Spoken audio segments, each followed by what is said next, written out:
যুবসাথী প্রকল্পের দ্বিতীয় কিস্তির টাকা যেমন এপ্রিল মাসের অনেকেরই ব্যাংকের অ্যাকাউন্টে ক্রেডিট হয়ে গেছে, এখনও অনেকের ব্যাংকের অ্যাকাউন্টে ক্রেডিট হয়নি।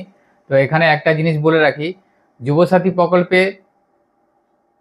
সর্বপ্রথম গাইডলাইনে বলা ছিল যে যুবসাথী প্রকল্পের টাকা পাওয়ার জন্য প্রত্যেক বেনিফিশিয়ারিকে ব্যাংক অ্যাকাউন্টে ডিবিডি লিঙ্ক অন থাকতে হবে, তাহলে যুবসাথী প্রকল্পের টাকা পাবেন। কিন্তু প্রথম মাসে অর্থাৎ মার্চ মাসে যে যুবসাথী প্রকল্পের টাকা, সেই যুবসাথী প্রকল্পের টাকা সরাসরি ট্রেজারি মারফত ব্যাংকের অ্যাকাউন্টের মাধ্যমে ঢোকানো হয়েছে। অর্থাৎ সেক্ষেত্রে ডিবিডি লিঙ্ক না থাকলেও সরাসরি আপনারা যুবসাথী প্রকল্পের টাকা যে অ্যাকাউন্টে ফর্ম ফিল আপ করার সময় দিয়েছিলেন সেই অ্যাকাউন্টে ট্রেজারি মারফত ক্রেডিট হয়েছে। কিন্তু দ্বিতীয় কিস্তি অর্থাৎ এপ্রিল মাসের যে টাকা, সেই টাকাটা সরাসরি ডিবিডির মাধ্যমে ট্রান্সফার হচ্ছে। অর্থাৎ এই মাসে দ্বিতীয় কিস্তির টাকা কোনো ডাইরেক্ট বেনিফিট সিস্টেম অনুযায়ী ট্রান্সফার হচ্ছে বা ট্রেজারি মারফত হচ্ছে না। তো সেক্ষেত্রে যাদের অ্যাকাউন্টে ডিবিডি চালু করা আছে তারাই শুধুমাত্র টাকা পাচ্ছেন, এবং যাদের এখনও ডিবিডি লিঙ্ক করা নেই তারা এই মাসের কিস্তির বা যুবসাথীর টাকা এখনও অ্যাকাউন্টে পাননি। তো এখানে আপনাদের সর্বপ্রথম তাহলে আপনাদের চেক করে নিতে হবে, যারা এখনও টাকা পাননি তাদেরকে চেক করতে হবে যে তাদের ব্যাংকে ডিবিডি সিস্টেম চালু আছে কিনা। সেটা আপনারা অনলাইনের মাধ্যমে চেক করে নিতে পারবেন। এনপিসিআই যে পোর্টাল আছে সেই পোর্টালে গিয়ে আপনারা আধার কার্ডের মাধ্যমে আপনারা চেক করে নিতে পারবেন যে আপনাদের কোন ব্যাংকে ডিবিডি সিস্টেম চালু করা আছে, বা যদি ডিবিডি সিস্টেম চালু না থেকে থাকে তাহলে আপনারা ওখানে জেনে নিতে পারবেন যে আপনাদের কোনো ব্যাংকে ডিবিডি চালু নেই। সেক্ষেত্রে আপনাদের যুবসাথী প্রকল্পের টাকা পেতে গেলে আপনাদেরকে ডিবিডি অন করতে হবে। সেটা আপনারা এনপিসিআই পোর্টালের মাধ্যমে অনলাইনেও করতে পারবেন, এছাড়াও আপনারা ব্রাঞ্চে গিয়েও করতে পারবেন।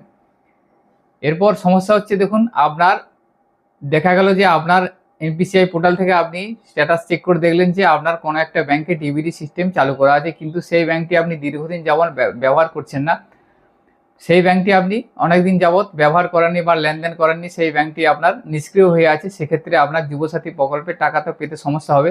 ধরুন আপনি এনপিসিআই পোর্টাল থেকে ডিবিডি স্ট্যাটাস চেক করে দেখলেন যে আপনার ব্যাংক অফ ইন্ডিয়ায় একটি অ্যাকাউন্টে আপনার ডিবিডি অন করা আছে, কিন্তু বর্তমানে ব্যাংক অফ ইন্ডিয়া অ্যাকাউন্টটি আপনার সচল নেই বা আপনার ব্যাংক অফ ইন্ডিয়াটি আপনি আর ব্যবহার করেন না। সেক্ষেত্রে আপনি যুবসাথী প্রকল্পের হতে পারে এসবিআই বা পাঞ্জাব বা কানাড়া যে কোনো ব্যাংক দিয়েছেন, তাহলে কিন্তু আপনার যুবসাথী প্রকল্পের টাকা পেতে সমস্যা সৃষ্টি হবে। তাহলে আপনারা কি করবেন, আপনার যে ব্যাংকে ডিবিডি সিস্টেম চালু করা আছে সেই ব্যাংকটি যদি নিষ্ক্রিয় হয়ে থাকে বা সেই ব্যাংক যদি আপনি ব্যবহার না করে থেকে থাকেন, তাহলে আপনাকে ডিবিডিটা অন্য ব্যাংকে মুভমেন্ট বা ট্রান্সফার করতে হবে। সেটাও আপনারা অনলাইনের মাধ্যমে করতে পারবেন বা এনপিসিআই পোর্টালের মাধ্যমে করে নিতে পারবেন। তাহলে প্রথম আপনাকে দেখে নিতে হবে যে কোন ব্যাংকে আছে, সেই ব্যাংকটা যদি আপনি ডিবিডি না চাইছেন বা সেই ব্যাংকে আপনার বর্তমানে সচল নেই, তাহলে সেই ডিবিডিটা আপনি অন্য কোনো ব্যাংকে মুভমেন্ট করাতে পারবেন, সেটা অনলাইন পোর্টালের মাধ্যমে করে নিতে পারবেন। সেটাও আমি আজকের ভিডিওর মাধ্যমে আপনাদের দেখাবো, তাই ভিডিওটি স্কিপ না করে আপনারা সম্পূর্ণ দেখবেন। আজকের ভিডিওটি আপনাদের জন্য গুরুত্বপূর্ণ হতে চলেছে। দ্বিতীয় অপশান দেখা গেল যে আপনার স্ট্যাটাস চেক করে দেখলেন যে আপনার কোনো ব্যাংকেই ডিবিডি সিস্টেম অন নেই, অর্থাৎ ডিবিডি লিঙ্ক আপনার কোনো ব্যাংকেই নেই। সেক্ষেত্রে আপনারা এনপিসিআই পোর্টালের মাধ্যমে আপনারা ডিবিডিটা বাড়িতে বসেই লিঙ্ক করে নিতে পারবেন, সেটাও আমি আজকের ভিডিওর মাধ্যমে দেখাবো। এরপরে এই ডিবিডি সিস্টেমটা লিঙ্ক বা মুভমেন্ট করতে গিয়ে এনপিসিআই পোর্টালে অনেকেই ডিবিডি সিস্টেম লিঙ্ক করছে বা মুভমেন্ট করছে, সেক্ষেত্রে অনেকেই অনেক রকম ফেল বা এরর মেসেজ আসছে। এটা নিয়ে আমার সাথে অনেকেই অনেক যোগাযোগ করেছে এবং বিভিন্ন রকম স্ক্রিনশটও পাঠিয়েছে, দাদা এরকম সমস্যা আসছে বা আমি এই ডিবিডি লিঙ্ক করতে চাইছি, এই এরর মেসেজ আসছে। যেমন ধরুন আপনার এখানে ডিবিডি লিঙ্ক করতে যাচ্ছে, কারো ব্যাংক থেকে নট রেসপন্স আসছে, বা কারো দেখাচ্ছে অ্যাকাউন্ট হোল্ডার মিসম্যাচ, তারপর নট ডেটা অ্যাভেলেবেল সিবিএস, এই ধরনের বিভিন্ন রকম এরর মেসেজ আসছে।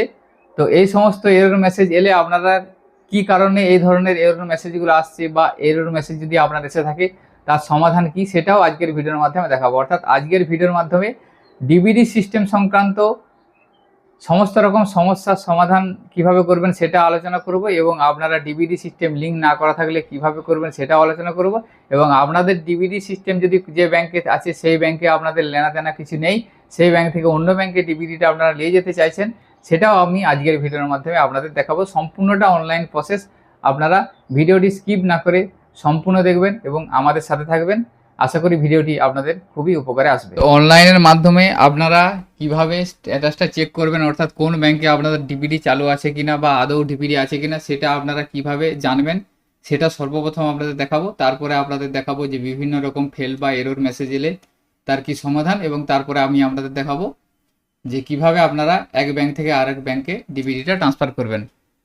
তাই স্টেপ বাই স্টেপ আপনাদের সমস্ত প্রসেসটা দেখাবো। সর্বপ্রথম আমি স্ট্যাটাসটা দেখাই। স্ট্যাটাস দেখার জন্য আপনারা npci.org.in এই পোর্টালটি ওপেন করবেন। এই পোর্টালটি ওপেন করার পর এখান থেকে কাস্টমার অপশানে যাবেন। এখানে যাওয়ার পর ভারত আধার সিডিং এনেবেলার এই অপশানটায় ক্লিক করবেন। এরপর এখান থেকে আধার ম্যাপ স্ট্যাটাস এখানে ক্লিক করবেন। এখানে ক্লিক করার পর আধার নাম্বারটা এখানে লিখে দেবেন। লিখে দেওয়ার পর ক্যাপচারটা লিখে চেক স্ট্যাটাস অপশানে ক্লিক করবেন। এরপরে আপনার আধার কার্ডে যে মোবাইল নাম্বার লিঙ্ক করা আছে সেই মোবাইল নাম্বারে একটি ওটিপি পাঠানো হবে। ওটিপিটা লেখার পর কনফার্ম অপশানে ক্লিক করবেন। ক্লিক করার পর এখান থেকে স্ট্যাটাসটা দেখে নিতে পারবেন। দেখুন এখানে আমি যেটা সার্চ করলাম, এখানে স্টেট ব্যাঙ্ক অফ ইন্ডিয়াতে আধার সিডিং এবং ডিবিডি এনেবেল করা আছে। এখান থেকে আপনারা দেখে নিতে পারবেন যে আপনাদের ডিবিডি সিস্টেম বা ডিবিডি লিঙ্ক করা আছে কি না। যদি না থেকে থাকে তাহলে এখানে আপনার এখানে দেখাবে যে ডিবিডি লিঙ্ক করা নেই, সেটা আপনারা সর্বপ্রথম দেখে নেবেন। এরপরে যদি আপনাদের ডিবিডি লিঙ্ক না করা থেকে থাকে সেক্ষেত্রে ডিবিডি লিঙ্ক করার জন্য এখানে আধার সিডিং বা ডিসিডিং এখানে যাবেন। এখানে যাওয়ার পর আপনাদেরকে এখানে আধার নাম্বার এবং অ্যাকাউন্ট নাম্বার দিয়ে ডিবিডিটা লিঙ্ক করতে হবে। এখানে আধার নাম্বারটা দিবেন, দেওয়ার পর এখানে সিডিং অপশানে টিক দিবেন। দেওয়ার পর এখান থেকে আপনারা ব্যাঙ্কটা সিলেক্ট করবেন, যে ব্যাঙ্কে আপনি আধার সিডিং বা ডিবিডি চালু করতে চান সেই ব্যাঙ্কটা সিলেক্ট করে আপনি এখানে ফ্রেশ সিডিং করবেন। যদি আপনার আধার লিঙ্ক বা ডিবিডি সিস্টেম না থাকে তাহলে ফ্রেশ করবেন। ফ্রেশ করার পর অ্যাকাউন্ট নাম্বারটা দুবার দেওয়ার পর এখানে ক্যাপচারটা দিবেন। ক্যাপচার দেওয়ার পর সাবমিট করে ওটিপির মাধ্যমে আপনারা ডিবিডিটা চালু করে নেবেন। তো এই এনপিসিআই পোর্টালের মাধ্যমে ডিবিডি চালু করার ক্ষেত্রে অনেকে বিভিন্ন রকম এরর মেসেজ শো করছে। আমি আপনাদের স্ক্রিনে প্রথম একটা মেসেজ দেখাচ্ছি। দেখুন আপনারা ডিবিডি চালু করার জন্য বা ডিবিডি এনেবেল করার জন্য সিস্টেম ওটিপি দেওয়ার পর আপনাদের কাছে যদি এই ধরনের কোনো মেসেজ এসে থাকে, not response receive cancel by NPCI, অর্থাৎ আপনাদের যে রেসপন্স সেই রেসপন্সটা ক্যান্সেল করে দেওয়া হয়েছে এনপিসিআইয়ের তরফ থেকে। অর্থাৎ এখান থেকে বলে রাখি, আপনারা বেশ কয়েকটা ব্যাংকের ক্ষেত্রে ব্যাংক রেসপন্স দেয়, যেমন হচ্ছে ব্যাঙ্ক অফ ইন্ডিয়া বা কানাড়া ব্যাংক যদি আপনাদের হয়ে থাকে তাহলে এই এনপিসিআই পোর্টালের মাধ্যমে আপনারা ডিবিডি লিঙ্ক করার রিকোয়েস্ট দেওয়ার পর সেক্ষেত্রে ব্যাংকে রেসপন্স দেওয়ার পর তারপরে এনপিসিআই পোর্টাল থেকে ডিবিডিটা লিঙ্ক করা হয়। কিন্তু যেমন এসবিআই বা পাঞ্জাব ন্যাশনাল ব্যাংক এই সমস্ত ব্যাংকে সরাসরি এনপিসিআই পোর্টালের মাধ্যমেই ইনস্ট্যান্ট ডিবিডি চালু করে দেওয়া হয়। এটা ব্যাঙ্কস রেসপন্সের কিছু ব্যাপার থাকে না। তো ব্যাঙ্ক অফ ইন্ডিয়া বা কানাড়া ব্যাংকের ক্ষেত্রে এই সমস্যাটা বেশি দেখা যাচ্ছে। সেই জন্য আমি আপনাদের বলবো এই ধরনের যদি এরর মেসেজ এসে থাকে তাহলে আপনারা ব্যাঙ্কিং আওয়ার্সে কাজটা করবেন। ধরুন আপনারা সকাল বা রাতের দিকে যদি করে থাকেন, দেখা গেলো ব্যাঙ্ক অফ ইন্ডিয়ার আপনারা লিঙ্ক করতে যাচ্ছেন এবং সেটা ব্যাঙ্কিং আওয়ারের বাইরে, তাহলে সেক্ষেত্রে আপনার এই ধরনের এরর মেসেজ চলে আসতে পারে, কারণ ব্যাঙ্ক থেকে কোনো রেসপন্স না পাওয়ার জন্য আপনাদের এনপিসিআই পোর্টালে এই রিসিপ্টটা ক্যান্সেল করে দেয়। তো আপনারা ব্যাঙ্ক অফ ইন্ডিয়া বা কানাডা ব্যাংক বা আপনাদের যদি এই ধরনের কোনো মেসেজ এসে থাকে তাহলে আপনারা ব্যাঙ্কিং সময়ে আপনারা ট্রাই করবেন, একবার ট্রাই করবেন। ট্রাই করার পর দেখবেন আপনাদের এই সমস্যার সমাধান হয়ে যাবে এবং আমরা ব্যাঙ্ক থেকে রেসপন্স আসার পর আপনাদের ডিবিডিটা চালু করে দেওয়া হবে। তা সত্ত্বেও যদি আপনাদের এই ধরনের সমস্যা আসে তাহলে আপনারা নির্দিষ্ট ব্রাঞ্চে গিয়ে আপনারা ডিবিডি অন করবেন, কারণ এই bank of India, Canada bank, বেশ কিছু ব্যাংকে এই রেসপন্সের কারণের জন্য এই প্রবলেমটা আসছে। আপনাদের যদি এসবিআই বা আদার্স কোনো ব্যাংক হয়ে থাকে তো সরাসরি এটা আপনাদের এখানে হয়ে যাবে। এরপরে অনেকেরই এই ধরনের মেসেজ আসছে, দেখুন Aadhaar seeding is in pending status, kindly check after some time. অর্থাৎ এই অবস্থায় যদি আপনাদের স্ট্যাটাস শো করে তাহলে আপনারা কিছুক্ষণ জাস্ট ওয়েট করবেন। ওয়েট করার পর ব্যাঙ্ক রেসপন্স আসার পরই আপনাদের এটা সাকসেসফুলি হবে, অ্যাড হয়ে যাবে, এটা কোনো সমস্যা নয়।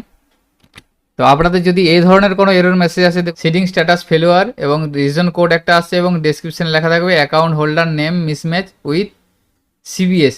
এক্ষেত্রে বলে রাখি, ধরুন আপনারা ব্যাংকের অ্যাকাউন্ট যখন ওপেন করেছিলেন সেই সময় আপনাদের ব্যাংকের অ্যাকাউন্টে যা নাম ছিল এবং বর্তমানে আপনাদের আধার কার্ড বা প্যান কার্ডের নামের স্পেলিং যদি মিসম্যাচ হয়ে থাকে সেক্ষেত্রে আপনারা এই ডিবিডিটা লিঙ্ক করতে পারবেন না। অর্থাৎ আপনাদের আধার কার্ড বা প্যান কার্ডের সাথে যে নাম আছে সেই নামের সাথে ব্যাংকের নামের হয়তো কিছুটা ডিফারেন্স আছে, সেজন্য আপনাদের এই ডিবিডিটা এখান থেকে যে ব্যাংকের যে কোর ব্যাংকিং সিস্টেম সেই কোর ব্যাংকিং সিস্টেমের মাধ্যমে ম্যাচ না করার জন্য এখান থেকে আপনাদের ফেল করে দেওয়া হচ্ছে। অর্থাৎ সেক্ষেত্রে আপনাদেরকে ব্রাঞ্চে যেতে হবে অথবা আপনাদের ব্যাংকের সাথে আধার কার্ডের নামটা দুটো সেম করতে হবে, তারপরে আপনারা এই পরিষেবাটা পাবেন।